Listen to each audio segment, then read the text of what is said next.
We are breaking the stigma when it comes to talking about mental health.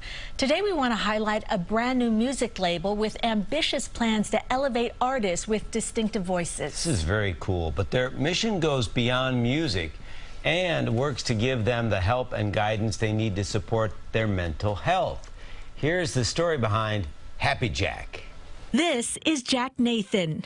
Jack was and in my mind still is, an amazing, forward-thinking, sweet, passionate, caring young man. David Nathan is Jack's dad. He just had a vision and a mission and what he wanted to do in life, and he did it. Jack was just 19 when he died 3 years ago. Can you bring me to the day that he passed? He was going down to a place in South New Jersey to celebrate, to kind of just let off some steam in terms of launching his company. Jack took what he thought was a Percocet, and it was laced with fentanyl.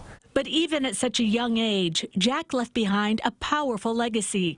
He had started a company called Happy Jack to manage musicians, and there was a clothing line too. When we took over the company, we did a memorial hat right out of the gate. We sold 1,900 hats, and we donated $21,000, I think, to Child Mind Institute. Nathan still runs that company with his ex-wife and estimates they've given more than $160,000 to various causes.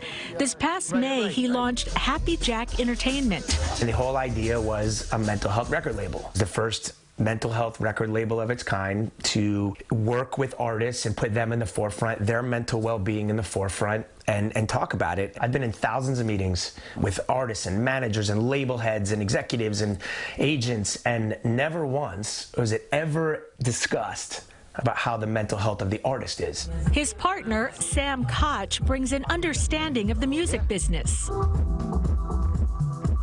and also knows firsthand the importance of taking care of mental health issues. What has your experience been? Ever since I was a kid, I had anxiety, and it's come and gone throughout my life, and I always thought I was the only one that was struggling. How do you all plan to help your artists in the mental health world? I think the first thing is assessing what tools is in each artist's toolbox, whether that's therapy, painting, writing, yoga, breath work. Giving artists the platform and the resources to experiment and try what works for them. Oh, I like this. King Kanji is the first artist signed to the label. Mental health was never addressed. I never heard that word ever mentioned until I was here in the U.S. You just dealt with it or just pushed forward. This is on a personal note as well. I think in communities of color, we're even quieter about mental health. A lot of artists in Africa reached out to me. They message me all the time and say, like, I'm really proud that you're speaking about it. Have you had any mental health issues? I've been, just in a limbo. Like, every artist goes through this. Your mental health is tested, especially in the music industry, because there's being a music artist, then there's the music business. What did you think when you first heard that whole concept of we're going to focus on making sure our artists have, good mental health? It was shocking to me. Like, I never thought that would ever be a focus. I'm able to focus on my music, my mental health, and, family, and just making the best music I can make. And how do these guys check up on you?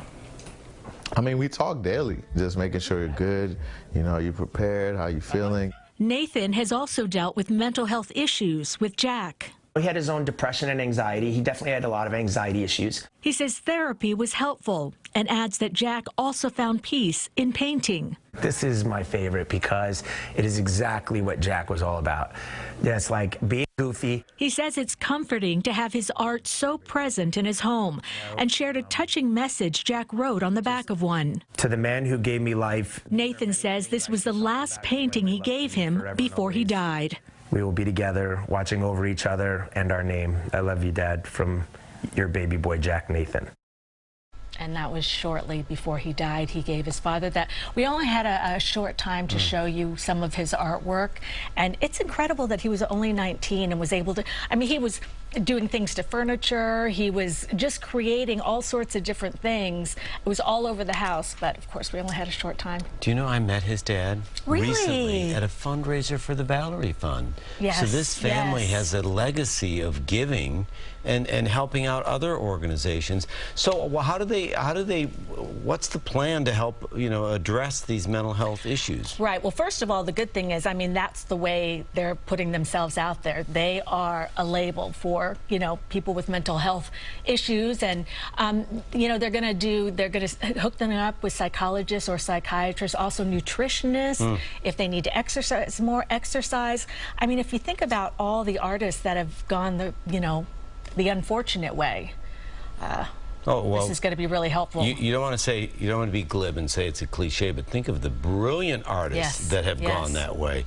So, not to, you know, go down memory lane, my brother's in the music business. And he was in, like, when they would give you a gold album, it was an album, and then it was a gold CD. The music business has changed so much. Starting a record label is not easy. How are they going to do it?